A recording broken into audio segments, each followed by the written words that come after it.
ராசமோதரவன் வந்து என்னுடைய ஒரு சகோதரரை போல. அவர் வந்து இறப்பதற்கு ஒரு 3 நாட்களுக்கு முன்பு கூட நான் வந்து மருத்துவமனையில் போய் சந்தித்தேன். என்னை பார்த்தவொடனே அவர் கொஞ்சம் நல்ல ஆரோக்கியமாக சிரிச்சுக்கிட்டு தான் பேசினார் அவர்.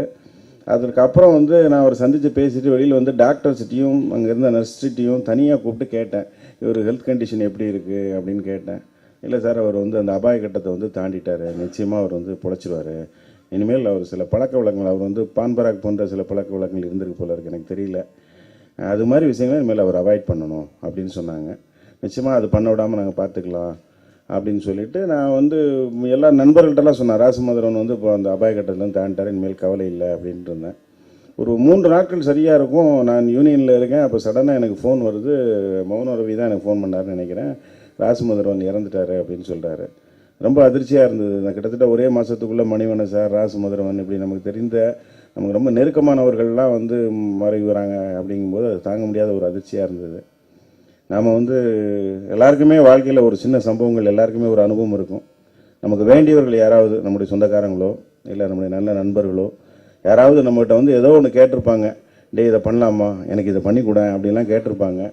நாம் வந்து அது ஏதோ ஒரு காரணத்தால் தள்ளி போட்டுட்ருப்போம். பின்னாடி ஏதோ ஒரு சடன் டெத் அவங்களுக்கு ஏதாவது நேர்ந்ததுன்னா, அடடா அன்றைக்கி நம்மகிட்ட இதை கேட்டேன், நம்ம இதை பண்ணாமல் போயிட்டோமே அப்படின்னு நம்மெல்லாம் பின்னாடி ரொம்ப நாள் வருத்தப்படுவோம். எனக்கு கூட அந்த மாதிரி நிறைய ஆதங்கங்கள் இருக்குது. என்னுடைய பிரதர் வந்து கடைசி சாகிறதுக்கு முன்னாடி என்கிட்ட ஒன்று கேட்டார். அது நான் சரி அப்புறம் பார்த்துக்கலான்னு தள்ளி போட்டேன். சடனாக அவர் இறந்துட்டார். அது இன்னைய வரைக்கும் எனக்கு அது ஒரு உறுத்தலாகவே இருக்குது. நம்ம அண்ணா நம்மகிட்ட கடைசியாக கேட்ட ஒன்றை நம்ம பண்ணலையே அப்படின்ற ஒரு உறுத்தல் இன்னைய வரைக்கும் இருந்துகிட்டு இருக்குது. ராசமோதரனுடைய கடைசி ஆசை அப்படின்னு சொன்னால் இந்த படம் வந்து ஒரு பெருசாக வெற்றி அடையணும் அப்படின்றத அவர் நினைச்சிருந்திருப்பார். ஏன்னா ஒரு டைரக்டருக்கு அதை தவிர வேறு எந்த சிந்தனைகளும் இருந்திருக்காது. ஸோ நாம் எல்லாம் திரைத்துறை சேர்ந்த அத்தனை பேரும் சேர்ந்து இந்த படத்தை ப்ராப்பராக ரிலீஸ் பண்ணுறதுக்கு ஹெல்ப் பண்ணி, இந்த படத்தை இங்கே இருக்கிற மீடியா பீப்புள் நீங்கள் எல்லோரும் சப்போர்ட் பண்ணி இந்த படத்தை ஒரு மாபெரும் வெற்றி படமாக ஆக்கிறதுக்கு நீங்கள் உறுதுணையாக இருக்கணும்.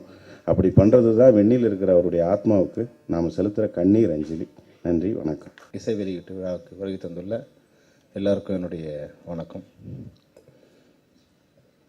இந்த இசை வெளியீட்டு விழா வந்து இப்போது இசை வெளியீட்டு விழாவாக மட்டும் இல்லாமல் ராசமோதரனோட நினைவு நாள் மாதிரி கூட இப்போ ஒரு உருவம் எடுத்துருச்சு. உண்மையாக வந்து அமீர் சொன்னதில் 2-3 விஷயம் உண்மையான விஷயம் இருக்குது. ஆனால் சில நேரங்களில் உண்மை வலிக்க தான் செய்யும். ஆனால் நடந்து போயிடுச்சு. நடந்ததுக்காக வந்து அது அந்த குடும்பம் வந்தனால வந்து இப்போ வந்து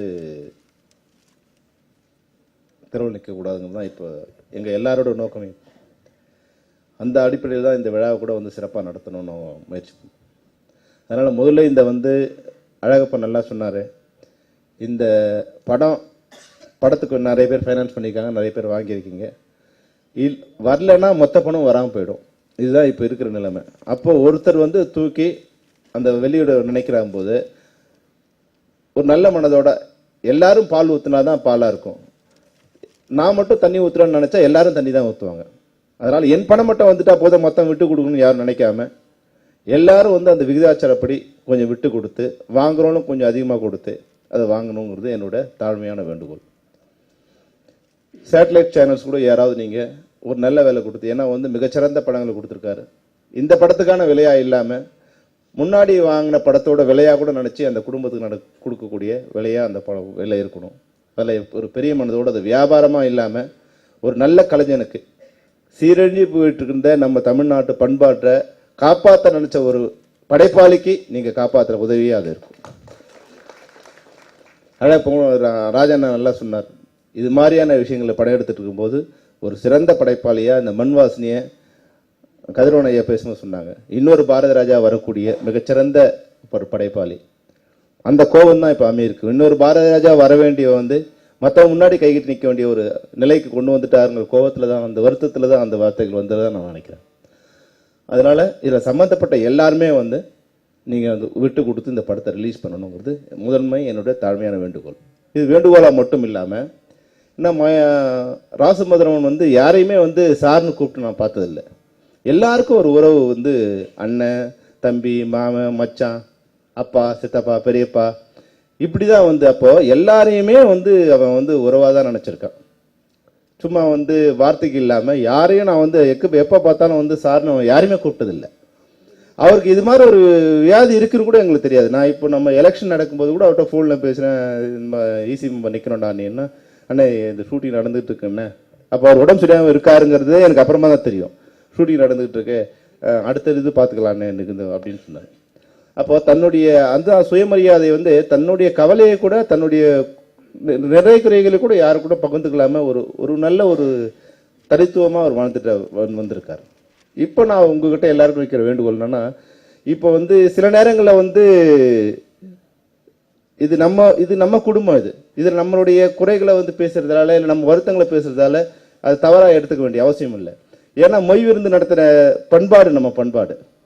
ஒருத்தர் நொடிச்சு போயிட்டு அவரை தூக்கி நிறுத்த மற்ற உறவுகள் வந்து நிற்கிற மாதிரி இப்போ என்னோட முதன்மையான கவலையை வந்து அந்த குழந்தைங்களை பார்க்கும்போது அந்த மரணத்துக்கு போது நான் வீட்டுக்கு போகும்போது அப்பாவோட மரணம் என்னன்னு தெரியாத ஒரு குழந்தை, 2 குழந்தை. உண்மையான ஒரு மிகப்பெரிய வருத்தம் என்னன்னா அப்பா இறந்துட்டாருங்கிறத கூட தெரியாத ஒரு வயசுல அந்த குழந்தைங்க இருக்காங்க. அதுதான் இப்போ வந்து அந்த ராசமதுரனோட நிலைமை.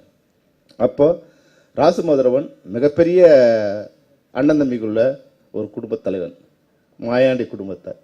நான் உங்களுக்கு வைக்கிற மாயாண்டி குடும்பத்தார் அவர் அண்ணனா நடித்தவங்க எல்லாருக்கும் நான் வைக்கிற வேண்டுகோள்னா, நீங்கள் ஒரு படம் பண்ணும்போதும் 10,000 ரூபாயை நீங்கள் வந்து நன்கொடையாக கொடுக்கணுங்கிறது நான் உங்களுக்கு வைக்கிற வேண்டுகோள். ஏன்னா இந்த தொகையை ஒரு பெரிய தொகையாக நான் உங்களுக்கு கொடுக்கணும். இது வந்து இந்த ஒரு தடவையோடு முடிஞ்சு போகிறது இல்லாமல் அந்த 2 குழந்தைங்க கடைசி வரைக்கும் வந்து நமக்கு அப்பா இல்லைனாலும் நம்ம பெரியப்பா இருக்கான், சித்தப்பா இருக்கான், மாமா இருக்காங்கன்னு நினச்சிக்கிட்டே இருக்கணும். அதனால நீங்கள் நடித்த அதில் தொழில்நுட்பத்தில் அவர் யாரெல்லாம் அறிமுகம் பண்ணாரோ அவங்க நீங்கள் வந்து 10,000 ரூபா ஒரு படத்துக்கு நீங்கள் கொடுக்கணும். உங்களுக்கு என்னை பற்றி தெரியும், நான் கலெக்ட் பண்ணிவிடுவேன். நான் கேட்கறதோட நிற்க மாட்டேன், அதை வாங்கிடுவேன் நான். அதனால இது வந்து வேண்டுகோளும். அப்புறம் அது மட்டும் இல்லாமல் வேற எங்க, ஏன்னா அவர் வந்து வெறும் இயக்குனர் மட்டும் இல்லை, மணிவண்ணனோட உதவி இயக்குனர், எங்களுடைய குடும்பத்திலிருந்து வந்தவர். அதனால எங்களால் என்ன இயக்குனர் சங்கம் மட்டும் இல்லாமல் இயக்குனர் மட்டும் இல்லாமல் தமிழ் திரைப்படத்துறையில் சம்பந்தப்பட்ட எல்லாரும் பற்றி இந்த தொகை ஒரு நல்ல தொகையாக அந்த குழந்தைங்களுக்கு போய் சேர மாதிரி பண்ண வேண்டியது இயக்குனர் சங்க செயலாளர் மட்டும் இல்லாமல் ஒரு இயக்குனராகவும் ராசுமதுரனுடைய சகோதரனாகவும் இந்த பொறுப்பை நான் எடுத்துக்கிறேன். நான் அது எப்படி வேணுங்கிறது தான் அவங்க மனைவி வந்து சொல்லணும். இந்த பணம் உங்களுக்கு எப்போ தேவைப்படுது, ஆனால் அந்த குழந்தைங்களோட வாழ்க்கைக்காக மட்டும் தான் பணம் செலவு பண்ற மாதிரி இருக்கும். ஒன்று வந்து அவங்க கல்யாணத்துக்கு இல்ல படிப்பு செலவு தான் ராஜன் கொடுத்துட்டாரு. ராஜனுக்கு அதே தான். நீங்க பத்திரம் கொடுத்தா விட்டுரும் நினைக்காதீங்க. நான் கலெக்ஷன் ஏஜென்ட், உங்களுக்கு நல்லா தெரியும். எந்த இதுவும் நான் பொறுப்புல இருந்தா அதனால கலெக்ட் பண்ணிவிடுவோம். அதனால அவங்க வந்து ராசமுதிரம் மனைவி வந்து நீங்க அவங்களுடைய படிப்பு செலவுக்கு என்னன்னு ஒரு கணக்கு போட்டு எங்களுக்கு கொடுத்துருங்க. நான் அண்ணங்கிட்ட கலெக்ட் பண்ணி அதை வந்து உங்களுக்கு கொடுக்க வேண்டியது எங்களோட வேலை. அந்த வேலையை நான் எடுத்துக்கிறேன். இந்த பணம் வந்து ஒரு நல்ல தொகையா அந்த குழந்தைங்களோட கல்யாணத்துக்கு பயன்படுற மாதிரி இருக்கணும்னு நான் நினைக்கிறேன். இல்ல அதுக்கு முன்னாடி ஏன்னா இப்ப கஷ்டப்பட்டு அப்புறம் கல்யாணத்துக்கு நீங்க நினைச்சேன்னா அது ஏதோ ஒரு தொகையில உங்களுக்கு வந்து உங்க வாழ்க்கைக்கு நாங்க வந்து நிச்சயமா இது ஒரு நல்ல தொகை நாங்க இது பண்ணி கொடுப்போம். அது எங்களோட கடமை, என்னோட கடமை. அதை நாங்க இது பண்ணிடுவோம். அப்புறம் பத்திரிகையாளருக்கு எல்லாம் சொன்ன மாதிரி பொண்ணு நல்லா, அப்போ மெனுக்கு மணிவண்ணன் வருது பாருங்க, நல்லா சொன்னார். அதான் வந்து நாங்க ராசமதுரனோட பழகிட்டோம், அதனால வந்து அவர் மேல எங்களுக்கு அன்பு இருக்கு. அந்த அன்புக்காக நாங்க வந்து சில விஷயங்களை பண்றோம். ஆனா படம் பார்க்க வர்ற ரசிகனுக்கு எதுவுமே இல்லை, ஒரு டைரக்டர் அவ்வளவுதான் தெரியும். அப்போ நீங்க வந்து அவர் மேல முதல்ல ஒரு அனுதாபத்தை ஏற்படுத்து. இந்த படம் பார்க்கறவங்க வந்து ஒரு நல்ல படைப்பாளிக்கு சீரண்டிக்கிட்டு இருந்த தமிழ் சமூகத்தோட கலாச்சாரத்தை காப்பாற்றணும்னு நினைச்ச ஒரு படைப்பாளிக்கு நம்ம பண்ற உதவியா படம் பார்க்க வரோங்கிற ஒரு மனநிலையை நீங்க ஏற்படுத்தணும். அதுதான் ஊடகங்கள் வந்து ஒரு தமிழ்நாட்டில் இருக்க ஊடகங்கள் தமிழ் பண்பாட்டை காப்பாற்ற நினைச்ச ஒரு படைப்பாளியை காப்பாற்றணுங்கிறது இந்த இசை வெளியீட்டு விழாவில் நாங்கள் உங்களுக்கு வைக்கிற வேண்டுகோள். தயவு செய்து அதை நீங்கள் நிறைவேற்றணும். இன்னொன்று வந்து தயாரிப்பாளர் சங்கம் ராஜன் அழகப்பெல்லாம் இருக்காங்க. நீங்கள் வெளியிடுறதுக்கு உண்டான வேலைகளை நீங்கள் இது பண்ணுங்க. ஏன்னா இப்போ அவர் வந்து தனி குமாரா இந்த இது வெளியிட முடியாது. ஏன்னா நீங்கள் வந்து வரவே முடியாத படத்தை கூட இப்போ ரிலீஸ் பண்ணியிருக்கீங்க நீங்கள். அதனால இந்த படத்தை அது மாதிரி எந்த சிக்கலும் இல்லை. இந்த படத்தில் வரவு என்னவோ செலவு என்னவோ படத்தில் அதுக்கு உண்டான இதோடு இருக்கு. அதனால அந்த படத்தை வெளியிடுறதுக்கு நீங்கள் என்னென்ன உதவி பண்ணணுமோ. ஏன்னா நான் ஒரு தடவை அந்த ராசமதுரன் ஒய்ஃப் வரும்போது சொன்னேன், அம்மா நீ கருப்பையா கருப்பையா தானே கையெழுத்து போட்டிருக்கான், நீ விடுமா நாங்கள் பார்த்துக்கலான்னு. இன்னும் அவங்க சொன்னாங்க இல்லை இல்லைங்க எங்கள் வீட்டுக்காரில் கையெழுத்து போட்டிருக்காரு அப்படின்னாங்க. செத்தா கூட தங்க வீட்டுக்காரோட கடனை அடைக்கணும்னு நினைக்கிற ஒரு மனைவி அவங்க. அதனால அதுபோல நல்ல குடும்பத்துக்கு நம்ம எல்லாரும் ஒரு உதவியா இருக்கணும். உங்களால் முடிஞ்ச எல்லா உதவியும் நீங்க பண்ணணும். இந்த இசை வெளியீட்டு விழாவுக்கு வந்ததோடு மட்டும் இல்லாமல் ஒரு வினர்ச்சியோட மட்டும் பேசிட்டு போகிறதா இல்லாமல் இந்த உதவியை நீங்க எல்லாரும் செய்யணுங்கிறது தான். ஏன்னா அமீர் சொன்னதுல சின்ன ஒரு இது என்னன்னா, மேடையில் சில பேருக்கு உதவி பண்ணணும்னு நினைப்பேன். நான் இன்னைக்கு 10,000 கொடுக்கணும்னு நினைப்பேன், உடனே கொடுத்துடணும். நாளைக்கு போனா 5,000 கொடுத்தா சரியா இருக்குமோ அப்படின்னு தோணும். அதனால அந்த உதவியை டக்குன்னு பண்ணிடணும். அதுதான் சரியா இருக்கும். சில நேரங்களில் நம்ம மேடை நாகரிகத்துக்காக கூட சில உதவிகளை பண்ணிடுவோம். தனித்தனியாக போய் கலெக்ட் பண்ணுறது கலெக்ட் பண்ணும்போது கஷ்டம் அமீருக்கு தெரியாது. அதனால இதெல்லாம் கமிட்மெண்ட்டாக நம்ம இப்போ இது ஒரு பத்திரிகை இதுவும் இல்லை, ஒரு விழா இல்லை, ஒரு குடும்பத்தில் ஒரு மூத்த சகோதரனோ இல்லை தன் இளைய பிள்ளையோ இறந்து போனால் அது நிகழ்ச்சிக்கு வந்திருக்க உறவினர்களாக தான் நான் உங்களை எல்லாரையும் நினைக்கிறேன். நீங்கள் எல்லாருக்கும் இதில் பங்கு இருக்குதான் நினைக்கிறேன். அந்த உரிமையில தான் நான், ஏன்னா மற்ற நேரங்களில் இது மாதிரி நான் யார்கிட்டையும் இது மாதிரி பேசுனதில்லை. இந்த உரிமை எடுத்து பேசுறதுக்கு அவன் ராசுமதுரமன் எல்லாரையும் சகோதரனா உறவினர் நினைச்சதால நீங்களும் ஒரு 10,000 ரூபாய் இப்போ ரவிமரியாவுக்கு பெரிய விஷயம் இல்லை. ஒரு படம் பண்ண போகும்போது 10,000 ரூபாய் பெரிய விஷயம் இல்லை. அதனால நீங்க சைன் பண்ணும்போதே நாங்கள் பணம் 10,000 ரூபாய் கலெக்ட் பண்ணிடுவோம். அதை நடிச்சு யாரையாவது நான் இப்போ அவங்க ராசுமதுரனோட உதவியாளராக சொல்லி யாரெல்லாம் நடிச்சாங்கன்னு நான் கணக்கு எடுத்துட்டு எல்லாருக்கும் நான் நேரடியாக கூட அது போய் அவங்களுக்கு மட்டும் இல்லை மற்றவங்ககிட்ட நாங்கள் ஒரு உரையை கலெக்ட் பண்ணிக்கிறோம். நீங்கள் எல்லாம் ஒரு சிறுதுளி தான் பெருவெல்லம். எல்லாரும் ஒரு லட்சத்தில் பண்ணணும் அவசியமே இல்லை. 1000 பண்ணால் கூட நம்ம பல்லாயிரக்கணக்கான சகோதரர்கள் இருக்கும்.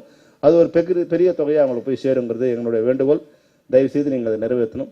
இந்த படத்தை வெளியிடுறதுக்கு தயாரிப்பாளர் சங்கம் எல்லா உதவியும் செய்யணும். நாங்கள் அது கூட இருந்து அதுக்கு உண்டான முழு முயற்சி நாங்கள் எடுத்துக்கோங்க கூட்டி மறுபடியும் பத்திரிகையாளருக்கு ஒரு வேண்டுகோளாக நீங்கள் இந்த படத்தை, ஏன்னா படமும் சிறந்ததாக படமாக இருக்குது, இந்த படத்தை சிறந்த முறையில் ஒரு ஒரு பாடத்தை இப்போ நீங்கள் இப்போ அதாவது ஏன் உங்கள்கிட்ட மறுபடியும் சொல்கிறோம்னா, ஸ்டார் வேல்யூ இருந்தால் படம் ஓப்பனிங் இருக்கும்னு. சில படங்கள் ஸ்டார் வேல்யூ யாருன்னே தெரியாத படங்கள் மிகப்பெரிய ஓப்பனிங் இருக்குது.